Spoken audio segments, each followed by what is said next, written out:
அஸ்ஸலாமு அலைக்கும். Welcome to Minmini kitchen and blocks. இன்றைக்கி ரொம்பவே டேஸ்டியான சூப்பரான நண்டு மசாலா எப்படி செய்கிறதுன்னு தான் இந்த வீடியோவில் பார்க்க போகிறோம். அதுக்கு முன்னாடி நண்டு எப்படி க்ளீன் பண்ணுறதுன்னு பார்த்துடலாம். எல்லாருக்கும் நண்டு ரொம்பவே விருப்பமான உணவாக இருக்கும். இருந்தாலும் அதை வீட்டில் வாங்கி சமைக்கிறதை விடவும் ரெஸ்டாரண்ட்டில் கடைகளில் வாங்கி சாப்பிட்றது தான் அதிகமாக இருக்கும். ஏன்னா அவங்களுக்கு அதை எப்படி க்ளீன் பண்ணுறதுன்னு தெரியாமல் இருக்குது. அப்புறம் அதை க்ளீன் பண்ணுறது ரொம்பவே பெரிய வேலைன்னு நினச்சிக்கிட்டு அதை வீட்டில் வாங்கி சமைக்கிறது கிடையாது.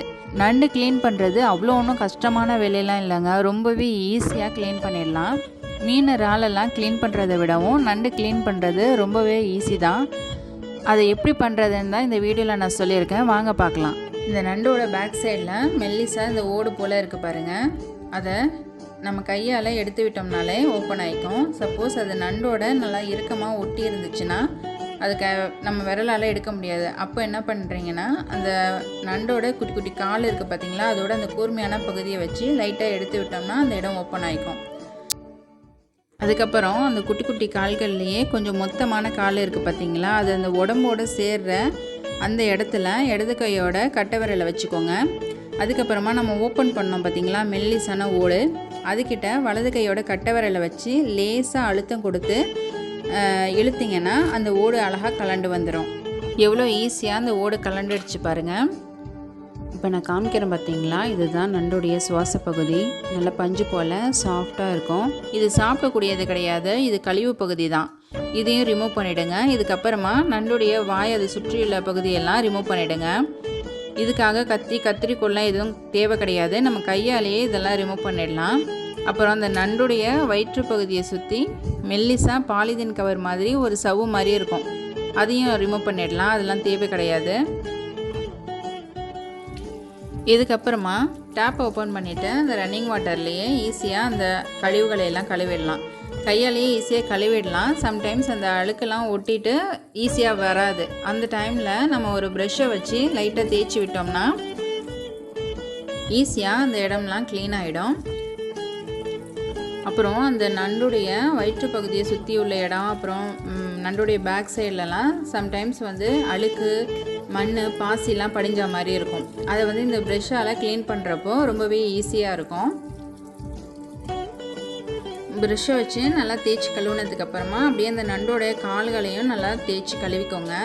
இது பெருசாக மீன் இறால் மாதிரி தண்ணியில் போட்டு நல்லா 4-5 தடவை அலசணும்லாம் கிடையாது. இதுலேயே நல்லா க்ளீன் ஆகிடும். உங்களுக்கு விருப்பப்பட்டீங்கன்னா நீங்கள் ஒரு 4-5 தண்ணி ஊற்றி கூட நல்லா அலசிக்கலாம்.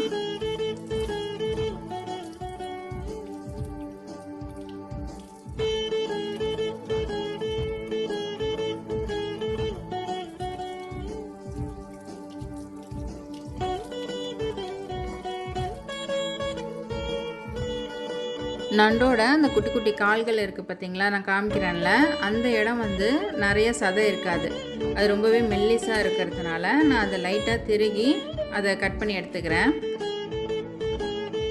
அந்த பார்ட்டை கட் பண்ணி எடுக்கணுங்கிற அவசியம்லாம் கிடையாது.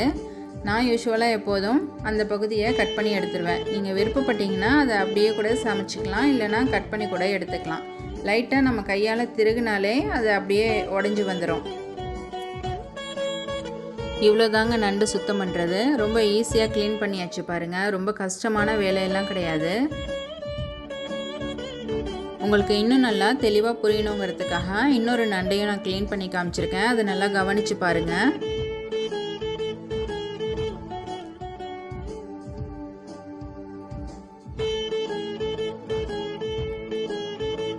நீங்கள் ஃபஸ்ட் டைமாக நண்டு வாங்கி சமைக்க போகிறீங்க, ஆனால் அந்த நண்டை எப்படி பார்த்து வாங்கணும்னு தெரியல அப்படின்னா எப்படி வாங்கணும்னு சொல்கிறேன்.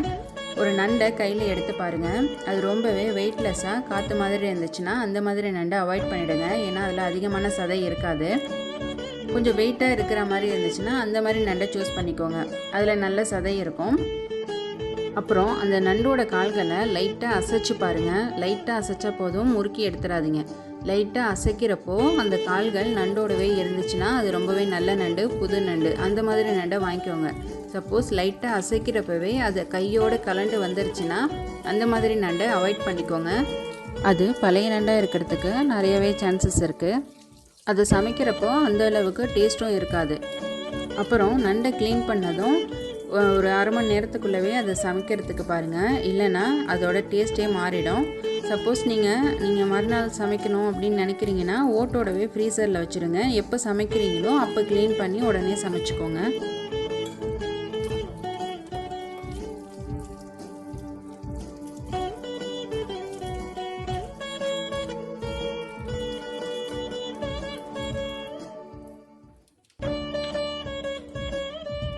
இவ்வளோ தாங்க நண்டு க்ளீன் பண்ணுறது.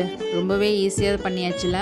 நீங்களும் நிறைய நண்டு வாங்கி இது போல் வீட்டிலேயே க்ளீன் பண்ணி ரொம்பவே ஹைஜீனிக்காக சமைச்சு சாப்பிடுங்க.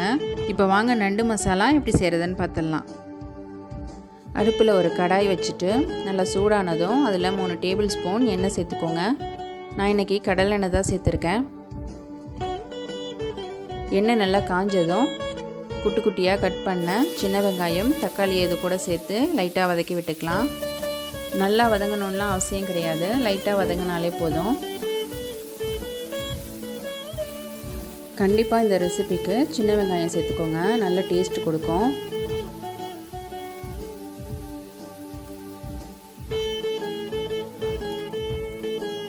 இப்போது வெங்காயம் தக்காளிலாம் நல்லா வதங்கிடுச்சு. இதை லைட்டாக மிக்ஸ் பண்ணி விட்டுட்டு இதுக்கு தேவையான மசாலாலாம் சேர்த்துக்கலாம்.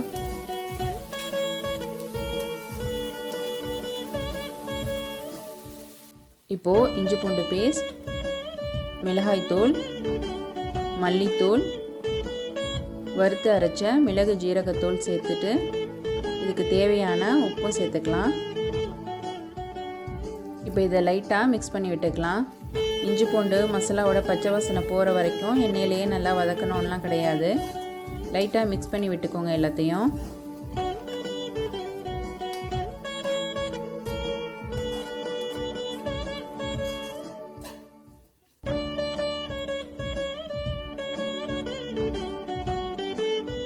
இப்போது க்ளீன் பண்ணி வச்சுருக்கிற நண்டை இந்த மசாலாவோடு சேர்த்துக்கலாம். நண்டு சேர்க்குறப்போ நண்டோடைய வயிற்று பகுதி மசாலாவில் படுற மாதிரி சேர்த்துக்கோங்க. ஏன்னா அப்போ தான் நண்டில் மசாலா உப்பெல்லாம் நல்லா ஏறி சாப்பிட்றதுக்கு ரொம்ப டேஸ்ட்டாக ஜூஸியாக இருக்கும். இப்போது நண்டு வேகிறதுக்காக கொஞ்சமாக தண்ணி சேர்த்துட்டு மூடி போட்டு மீடியம் ஃப்ளேமில் நல்லா வேக வச்சுக்கோங்க. ஒரு 10 நிமிஷம் போல் நல்லா வேகட்டும். இப்போ பார்த்தீங்கன்னா தெரியும், நண்டோட கலர் நல்லா சேஞ்ச் ஆகிருக்கு. நண்டு நல்லா வெந்திருக்கு. இப்போது கீழே உள்ள நண்டை மேல் பக்கமாகவும் மேலே உள்ள நண்டை இந்த மசாலாவில் படுற மாதிரியும் பிரட்டி விட்டுக்கலாம். நண்டு கால்களோடு சேர்த்ததுனால அதை பிரட்டி விடுறதுக்கு கொஞ்சம் சிரமமாக தான் இருக்கும். ஃபஸ்ட் டைமாக நண்டு வாங்கி சமைக்கிறீங்கன்னா அந்த கால்களோட நண்டை பிரட்டுறதுக்கு உங்களுக்கு ரொம்பவே கஷ்டமாக இருக்கும். அதனால் அந்த கால்களை உடச்சிட்டு நீங்கள் சமைச்சு பாருங்கள், உங்களுக்கு பிரட்டி விடுறதுக்கு ரொம்ப ஈஸியாக இருக்கும். நம்ம ஊற்றின தண்ணி கொஞ்சம் அப்படியே இருக்குது, அது நல்லா சுண்டி வர வரைக்கும் திறந்து வச்சே நல்லா வேக வச்சுக்கலாம். இன்னும் அந்த தண்ணி சுண்டி வரணும். மூடி போட்டு வேக வச்சோம்னா அந்த தண்ணி அவ்வளோ சீக்கிரத்தில் வற்றி வராது. அதுக்காகத்தான். தண்ணி ஓரளவுக்கு நல்லா சுண்டி வந்துருச்சு. இருந்தாலும் லைட்டாக தண்ணியாக தான் இருக்குது அந்த மசாலா. அது இன்னும் நல்லா சுண்டி நண்டோட நல்லா பிரண்டு வரணும். அது வரைக்கும் நல்லா சுருளை பிரட்டிக்கலாம். நண்டுடைய அந்த குட்டி குட்டி கால்களை நல்லா இடித்து ரசம் வச்சிங்கன்னா நல்லா நிறையா மிளகு சேர்த்து ரொம்பவே டேஸ்ட்டாக இருக்கும். இப்போ பார்த்தீங்கன்னா தெரியும் நண்டோட மசாலா எந்த அளவுக்கு நல்லா பிரண்டு சூப்பராக வந்திருக்குன்னு. உங்களுக்கு மசாலா அதிகமாக வேணும்னு நினச்சிங்கன்னா வெங்காயம் தக்காளி கொஞ்சம் அதிகமாக சேர்த்துக்கோங்க. மசாலா அதிகமாக சேர்த்திங்கன்னா அந்த நண்டோடைய டேஸ்ட்டே அந்த மசாலாவில் இருக்காது. அதனால தான் சொல்கிறேன். தக்காளி வெங்காயம் அதிகமாக சேர்த்திங்கன்னா மசாலாவும் நல்லாயிருக்கும், சாப்பிட்றதுக்கு ரொம்ப டேஸ்ட்டாக சூப்பராக இருக்கும். இந்த டைமில் கொஞ்சமாக கொத்தமல்லி 2 கொத்து கருவேப்பிலை சேர்த்திங்கன்னா ரொம்பவே மணமாக டேஸ்ட்டாக சூப்பராக இருக்கும். என்கிட்ட அது ரெண்டும் இல்லாததுனால நான் சேர்க்கல, ஆனால் கண்டிப்பாக நீங்கள் சேர்த்துக்கோங்க. கடைசியாக இதில் கொஞ்சமாக மிளகுத்தூள் சேர்த்துக்கோங்க. ஏன்னா இந்த மிளகுத்தூள் சேர்க்குறப்போ இந்த நண்டுடைய டேஸ்ட்டே ரொம்பவே என்ஹான்ஸ் பண்ணி கொடுக்கும், ரொம்ப நல்லாயிருக்கும். அதுக்காகத்தான். ரொம்ப டேஸ்டியான சூப்பரான நண்டு மசாலா இப்போது ரெடி ஆகிடுச்சு. கண்டிப்பாக இந்த ரெசிபியை நீங்களும் ட்ரை பண்ணி பாருங்கள். ட்ரை பண்ணிவிட்டு எப்படி இருந்துச்சுன்னு மறக்காமல் என் கூட கமெண்ட்ஸில் ஷேர் பண்ணிக்கோங்க. இந்த வீடியோ பிடிச்சிருந்தா லைக் பண்ணுங்கள், ஷேர் பண்ணுங்கள். மறக்காமல் நம்ம சேனலை சப்ஸ்கிரைப் பண்ணிக்கோங்க. தேங்க்ஸ் ஃபார் வாட்சிங்.